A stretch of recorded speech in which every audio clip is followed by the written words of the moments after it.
Sorry. Hello, Miss Madison. How are you today? Congratulations on your new baby. Thank you. He's so cute. What's his name? This is Nemo. Oh, what a great name. It's so fitting. Oh, I know. Thank you. I know you're so excited to go home. My name is Haley, by the way. I'm going to be going over some discharge paperwork for you. Just some things that you can expect in this next upcoming weeks and how to take care of your new baby and stuff like that. I do have something that you can follow along with me. I will be doing a lot of talking, so if you ever need to refer to something, everything's in there for you. Thank you. Before we get started, do you have any questions for me? Well, I just went through a lot, as you know. So I just didn't know what to expect, like time-wise, of when I'll start to feel the normalcy in my body. Your pre-pregnant state? Yes. Well, you can expect changes for up to 6 weeks. A little bit beyond that, but like your body's going to be going through a lot of changes in the next 6 weeks. And the biggest thing I want you to look out for is your vaginal discharge, specifically bleeding, and we have a term for that. It's called lochia. It's kind of like your period, but it only happens after pregnancy. And so in the first 1 to 3 days, it's going to be like bright red. You are going to be passing some clots. That is normal. But if you are saturating your pad within an hour, or you have clots bigger than an egg, that is definitely concerning, and we want you to call your doctor, come in and be seen, because that could indicate that you are bleeding a little bit too much.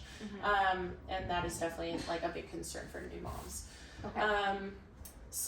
And it is important to know that your lochia discharge can increase with activity and breastfeeding. So if that happens, that is normal. But like I said, if that just happens while you're doing, like, if you're sitting down within an hour, you saturate your pad, call your doctor. Okay. As far as perineal care, your perineum is the area from your vagina to your anus, and that went through a lot during labor. And you did have that episiotomy, so you do have stitches down there. There's no need to come back and get them out, because they will dissolve on your own, and we don't want any more. You've had a lot of people down there, so yes. So this is your time. But we do want to make sure, especially with your episiotomy, that you keep it very clean. Wash your hands before caring for yourself down there, and watch out for those signs of infection. That is going to be like pain, swelling, redness, and drainage, like a foul odor as well. So if you notice any of those, that can indicate that you have an infection. So call your doctor, come in, be seen. And obviously, if it seems like it's not getting better, that is a big thing as well. Okay. As far as care, just you do have a lot of swelling, and the hemorrhoids are painful. So ice packs, big thing. Use up to 10 minutes, no more than 10 minutes, because you can damage the blood vessels down there. That'll help with your swelling. Sitz baths. Fill up your tub with 3 to 4 inches of warm water, and just sit in there for 10 to 20 minutes. Make sure your tub is clean as well, because again, we're trying to reduce that risk of infection. And then you will be sent home with Tux pads and that Dermoplast spray, so that'll help with the itching, burning, and it'll cool everything down there, especially with the hemorrhoids. And those are available over the counter as well, so if you ever run out, just go to Walgreens. Perfect. Yes. And then you are going to be sent home with that squirt bottle that you've been using here at the hospital. So just fill it up with warm soapy water, and anytime you go to the bathroom, just have a little waterfall down there. We don't want you to wipe. We want you to pat dry, so everything just maintains its healing process. Gotcha. It is also recommended that you do not resume intercourse for 6 weeks until your doctor clears you that everything's looking good down there. We don't want to introduce any more bacteria or trauma. Yeah. So. Okay. I know a lot of these help with, the symptoms surrounding what just occurred. I didn't know if there's anything I can do just to help the healing process. Go a little faster. Yeah. Yeah. Have you ever heard of Kegel exercises? I have heard of them. You might have to remind me what they are. Absolutely. So when you're urinating, and then you stop the stream, those are the same muscles that you would be contracting when you are performing your Kegel exercises. You can do them anywhere, obviously, grocery store, going up the stairs, stuff like that. So That'll help like strengthen your pelvic floor and just kind of like help you with that pain and like progressing your healing. Okay. So I would love for you to do that 3 times a day. Each time, like contract, hold for 3 to 5 seconds, and then do that 10 times. Okay. And then, like I said, 3 times a day, and then basically you're working out down there, and then Perfect. it will be perfect. Yes. Let's see. Are you gonna be breastfeeding? Yes, I am. Perfect. So in the first few days, it's gonna take some time for you and baby to get used to this action, but be patient. It gets easier. A few things. Just make sure that you are continuing to take your prenatal vitamins. It has a lot of great things for you and baby.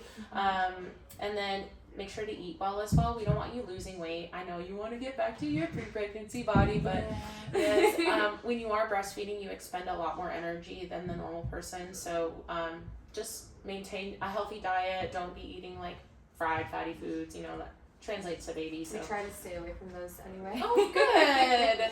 And then also wear a well-fitted bra, not too tight, not too loose, but supportive. Okay.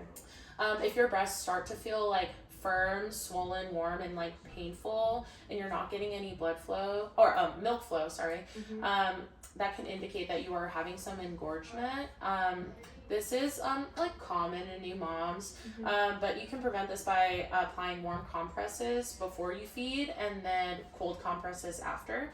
And then also before you feed as well, you can express a little bit with your hand, just kind of to stimulate the milk flow, but don't pump too much because that can worsen the symptoms of engorgement. Okay. How often should my baby be getting milk? Like, how do I know, he's getting enough? So basically, like any time, we shouldn't be limiting the baby's intake. We want them to continue to grow. If they're continuously crying, or if they're like sucking like they're auditioning for a vacuum commercial, that means they're still hungry. But yeah. So, and then things that you can do to assess that they are getting enough nutrients are like the diapers. If they are having 6 wet diapers a day and like 3 to 4 stools a day, that definitely means your baby is doing well. Anything less than that can indicate that something might be going on. So just keep a log as well. There's a log that you can keep track of all of their output that you can give to your doctor, just in case if you see like decreasing trends. Okay. Some medications that are okay to take for pain relief: ibuprofen, Tylenol, 6 to 8 hours, like as needed. Iron supplements, you did lose a lot of blood, so we want to make sure that we prevent anemia symptoms. And then stool softeners, that's the big one. I know that the first postpartum bathroom trip can be an emotional event. So excited. Yes, we definitely want you to eliminate with ease, so the stool softeners will help with that, and then kind of like decrease your hemorrhoid pain as well. Like I said, prenatal vitamins as well. As far as activity, we don't want you lifting anything heavier than your baby, or like 10 pounds. You just went through a lot of work, girl. So let your husband do it. Don't be hanging pictures, so. Yeah. When can I start regularly exercising again? As far as exercising, really please take it easy in this next 6 weeks. It's your healing period. Light walking is okay, but I don't want you doing any running, like Stairmaster, no Stairmaster, or American Ninja Warrior stuff. We don't want that. Be doing that. Yes, your exercise is feeding your baby at 3 a.m. So, yes, for yes. sure. As far as driving, it's not recommended that you drive for at least a week because you did lose a lot of blood. We don't want you passing out while you drive in. Yes, I rather not. Yes. That. Yeah. I have heard about baby blues, and I have a sort of an idea of what it is, what I've heard like online. But can you go more into detail about all of that? Absolutely. So, I mean, the baby blues are very common because your hormones are imbalanced. So it's basically your hormones just like sending a little farewell goodbye party. But if you start to feel like continuously sad, withdrawn from your baby, or withdrawn from life, withdrawn from your husband, persistently for 2 weeks, that's definitely a sign that your baby blues is worsening to postpartum depression, and that's definitely a medical emergency, and you need to call your doctor, call us, be seen. But yeah. But if you start crying over a cereal commercial, don't worry, that's totally normal. But like I said, the 2 weeks. I might. Totally normal. So when to seek medical attention, we kind of went over this. Heavy bleeding, clots bigger than an egg, severe headache with vision changes, difficulty breathing and chest pain, and then those signs of infection that we talked about, and postpartum depression. And then you can get blood clots in your leg. That is a life-threatening emergency. So your leg is going to be like red, swollen, painful to the touch, and that, like I said, life-threatening. So call your doctor. Perfect. Or really come into the emergency room. Yeah. All right. So on to the fun stuff. You want to talk about your baby? Yes. Yay. I did want to talk to. I know we talked a little bit about the breast milk stuff. How often should I feed him? So breastfed babies are about like every 2 to 3 hours. If you switch to formula, it's gonna be like every 3 to 4 hours, just because that formula has a little bit more like nutrients and calories in there. But it should be like about a total of like 8 to 12 times in 24 hours, and a total of 18 to 32 ounces in 24 hours as well. Okay. But just like you and I, baby cannot eat like laying down, so just make sure they're in the upright position, and then stay up in that upright position for 30 minutes to allow proper digestion. As far as the daily output, we kind of talked on that. 6 wet diapers a day is normal, and 3 to 4 loose, seedy, yellow stools is going to be totally normal as well. Anything less than that, call your doctor. Yes, ma'am. As far as umbilical cord care, just make sure you keep that stump dry. If it will fall off within like 2 weeks, so there's no need to pull it off. We don't want to be picking at any of the drainage or the scabs around the umbilical cord, because that can cause bleeding to your baby, signs of infection. We talked about that. All we don't want that. Yes. And then just make sure when you are changing your baby's diaper that you like fold the diaper down so it's not covering the umbilical cord. Okay. As far as cleaning it, use like a warm, soft like washcloth with like warm soapy water, and just like soft motions. We don't want to irritate. Same thing kind of like with your episiotomy. We wanna have a little TLC. Yes. Yes. Sorry. No, you're good.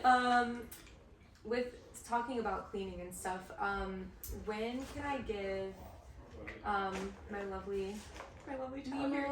Yes, Nemo. When can I give him like a regular bath? So after the stump falls off, so after the 2 weeks, we want to keep it dry, so it can fall off. So sponge baths until that umbilical stump falls off is definitely the way to go. And also, you don't need to be bathing your baby very often, especially we don't want their skin to be dry, so every 2 to 3 days is good. Okay. But for the sponge bath, you'll just like fill a basin with like warm water, like 100 degrees. I know that may seem like a lot, but like babies can't really control their temperature, so when you are giving them a bath, make sure it's like a warm room. They're on a secure surface. Start from head to toe. And do the perineum last, and this is a good place for you to assess his circumcision as well. Same thing with the umbilical cord. We want to watch out for those signs of infection, and then just lightly patting and keeping it dry. Don't pull off any dry drainage. Right. But yeah, Cool. let's see. So a little. Oh, and then just make sure that you are wiping front to back. Same thing with you, front to back. Yes. So I did want to touch on a little bit of uncomfortable stuff. These things are pretty rare, but definitely something a new mom should be looking out for. The first one is shaken baby syndrome. Have you heard of it? I have. Yeah. I have heard of it. Yeah. Definitely. So it can be very normal to kind of shake something that bothers us, especially if the baby is waking up at 3 a.m. and cannot cannot go to sleep until 5. So yeah, if you feel your emotions kind of like heightening, you feel anger, and you feel like you just want to shut that baby up, we put the baby down, have your husband, have your sister watch the baby, and just go into the other room, like count to 10, do some deep breaths, and try to remove yourself from that situation, because shaken baby syndrome can result in coma for your baby, like trouble staying awake, difficulty breathing, and irritability. We don't want that for your baby. So yeah. Let's see, and then the second one is going to be sudden infant death syndrome. A lot of the time we don't know why this happens, but there are a lot of things we can do to prevent this. Definitely in the bassinet should be in your room. Do not let the baby sleep with you or on the couch alone. The bassinet mattress should be very firm, and nothing in the crib. No blankets, no pillows, no toys. And then when you are wrapping your baby up to go to sleep, just a onesie is good. No socks, like no hats or anything, just because we don't want them to get too warm, and that has been evidence to cause SIDS. Smoking around your baby too is a big thing. So, and just make sure that your baby's sleeping on their back only, like not on their belly, for up to a year. Okay. But yeah. So back to the good stuff. The baby's normal temperature is anywhere from 97.7 to 99.1. Anything beyond 100.4, that indicates a fever. You definitely need to bring your baby in to be seen. And the 100.4, especially if you feel like your baby's getting warm, it is suggested that you take the temperature rectally. That can be like awkward for you and the baby. Not gonna hurt the baby, but it's the most accurate way to take the temperature, especially since babies' temperatures are so finicky. Especially like it's gonna be way more accurate than doing the armpit or the forehead. So to take that, you'll just lay your baby on your lap, on his belly, and lubricate the end of the thermometer probe with Vaseline or lubricant, and then insert like 1/2 inch to 1 inch, and they're not gonna like it, but it's the most accurate way to take the temperature. Another thing to look out for is newborn jaundice. This happens a few days after they're born, but it should subside within a few days after discharge. If you do see yellowing of the eyes increase or skin increase, that doesn't indicate that the jaundice is getting worse. So it should get better, but if it's not, definitely give us a call, and then assess for signs of dehydration. So that soft spot on the top of their head will be sunken in, and their eyes will be sunken in, their mouths and their mouth and their eyes will look very dry, and they won't have that 6 diapers a day. They'll probably have like way less than that. So definitely look out for that. Okay. And then call your doctor if you notice any of these symptoms. We did touch on circumcision care, but like I said, just make sure that you are looking out for those signs of infection. And I did fail to mention that when you do, before you put the diaper on, make sure you put a little bit of Vaseline on that circumcision, just so it doesn't get irritated in the diaper. Okay. As far as car seat safety, make sure that you do have a rear-facing car seat in the back seat until the age of 2, and follow those instructions like according to the manufacturer's label, because every car seat is different. We also don't want a car seat that has been in a prior accident or is expired, so definitely just keep a lookout for that. Okay. And just remember never to take your baby out of the car seat when the car is in motion. Yes. That would not be good. And then signs of infection in your baby, that temperature over 104, drainage, swelling, heat from that umbilical cord or circumcision, extreme fatigue, inconsolable crying, not feeding properly, and then discharge from the eyes, ears, umbilical cord, stuff like that. Oh, sorry. What if he starts to sound a little congested? Is that concerning? So it's actually it's normal. Babies have been living in fluid for 9 months, so they have increased mucus. Okay. And we're sending you home with that bulb syringe, that blue like thing with the ball at the bottom. So always, if your baby does sound congested, always start with the mouth first and then the nose.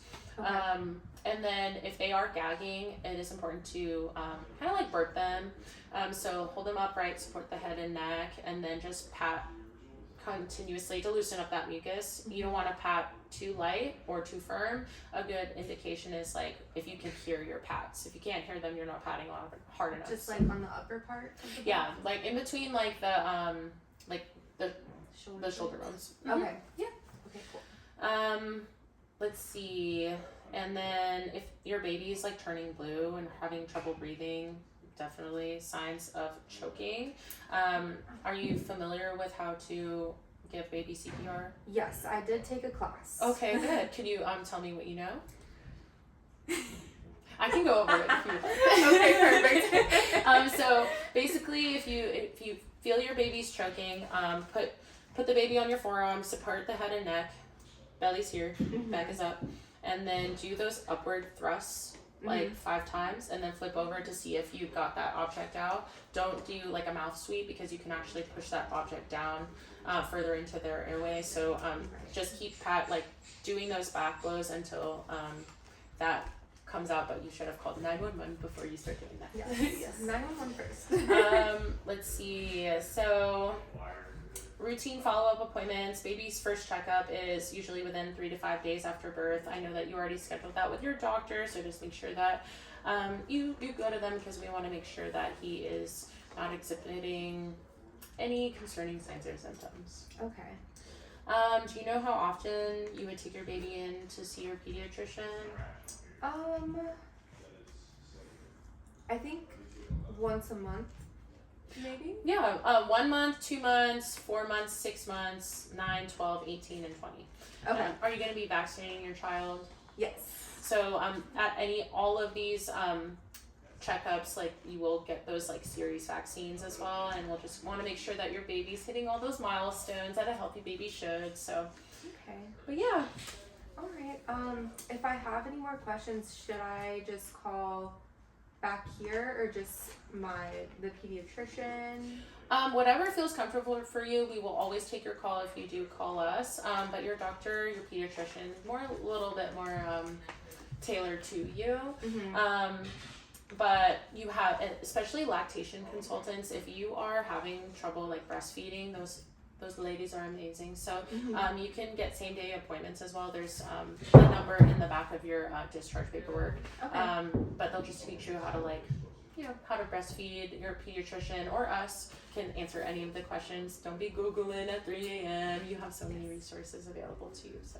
Well, thank you so much. Yes, I thank really you. appreciate your time. Yes, congratulations again. I hope you and Nemo get some serious rest. Thank you. I know that you are so ready to be home. So Yes. yes. Thank you so much. Of course. Thank you. Thank you.